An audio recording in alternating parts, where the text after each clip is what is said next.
नमस्कार माझ्या भावांनो, तर पुन्हा एकदा आपलं स्वागत आहे माझ्या एका छोट्याशा मिनी ब्लॉगमध्ये. आणि त्या मिनी ब्लॉगचा आज महत्त्वाचा विषय म्हणजे मी एका कोणत्यातरी महत्त्वाच्या मंदिरामध्ये मी पाया पडण्यासाठी आलो. तर मी आलो तर पुण्यश्लोक अहिल्यादेवी नगर या जिल्ह्यातील राता या तालुक्यामध्ये एक छोटंसं खेडेगाव आहे, ते म्हणजे कोणची.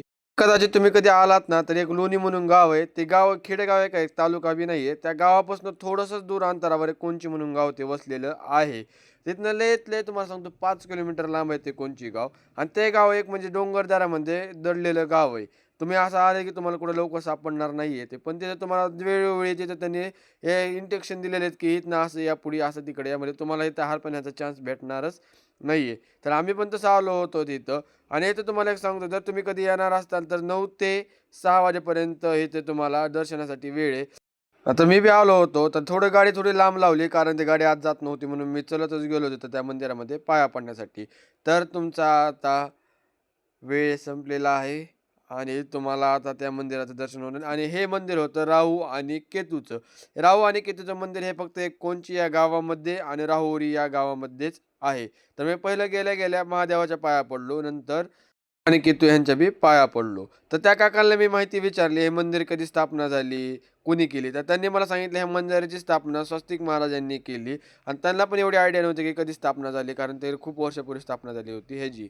मी नंतर पूजेला बसलो होतो. काल सर्पशांती आणि पितृदोष काढायचा असेल तर तुम्हाला नक्कीच इथे फायदा होईल.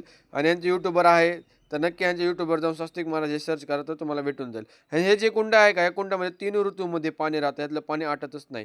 आणि तुम्हाला एक वैशिष्ट्य सांगतो या मूर्तीची. त्या एका महाराजांनी मला ह्याची माहिती दिली होती की ह्या मूर्तीने तुम्ही समोरचा भाग जे आहे का, तो आपला भारताचा नकाशा आहे आणि मागच दुसऱ्या देशांचा बी नकाशा आहे. आता देवपूजा तर झाली, सगळं झालं. आता पोटपूजा करून घेणं हे लय महत्त्वाचं राहत असतं, कारण मी 3 तास सलग पूजा केली होती. आणि मी इथं तुम्हाला इथलं 2 ऐतिहासिक गोष्टी सांगतो. एक म्हणजे राहूचं इथं पायाचे ठसे एक आहेत आणि एक अशी गुफा आहे तिथं की देवी देवतांची बैठक एक झालेली होती, ते पण खूप बघण्यासारखे आहे.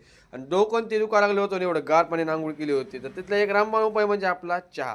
मस्तपैकी असा चहाची चुस्की मारली आणि डोकं तर काय सगळंच राहतो. चहा पिल्यानंतर थंडगार दोन्ही असतं, पण मी गरम पिलो होतो, त्याने सगळंच राहतं. तुम्हाला माहिती आहे, सांगायची गरज नाही.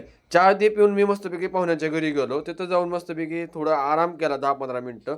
नंतर उठलो, थोडा आपला हातपाय ते तोंडून एकदम चकाचक तयार झालो. आणि आता मला जायचंय घरी. तर ब्लॉग इथं संपू. मंदिर कसं वाटलं आणि माझा ब्लॉग कसा वाटला ते नक्की कमेंट करून सांगा. तर टाटा बाय बाय, भेटू पुढच्या ब्लॉग.